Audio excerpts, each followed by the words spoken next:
Doundou Guiss def na benn interview moom ak Malick Ndoye bu Seneweb. Doundou Guiss nag ñëwaat ci tolluwaayu réew moom nee na àndul ak kenn mais sénégalais yi sonn nañ sonn boo xamante ni teg si am koo xamante ni dañ koo yaakaar muy Sonko ñu bëgg koo xañ ni du bokk ci élection yi loolu nag la ndaw ñi mer moo tax ñuy fësal seen naqar ba tey muy wax ni nañ ko bàyyi mu bokk ci élection yi moo gën loolu nag la gars yi bëggul ku leen ko xañ mu teg si tamit ni am na ñoo xam ni loolu taxul ñuy génn sonn gi ñu sonn ak dund gu metti gi ñuy dund loolu moo tax ñuy génn dem di manifester wu am na ñoo xamante ni bëggatuñ dara seen life ndax lan bëgguñoo gis seen yaay wala seen frère yi seen sœur yi di soxla te duñ si mën dara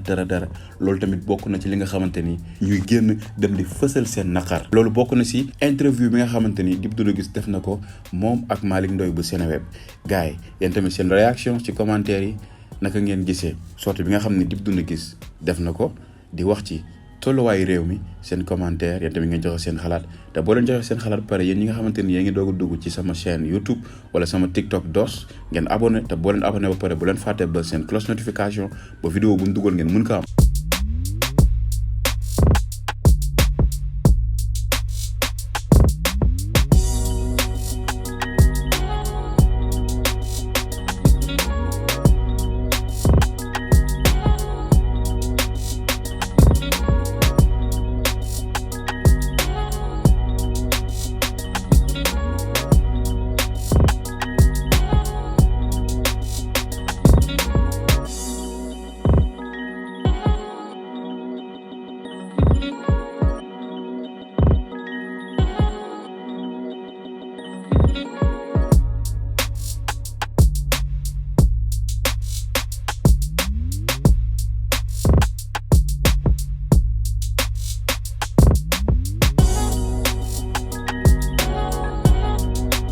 Always be.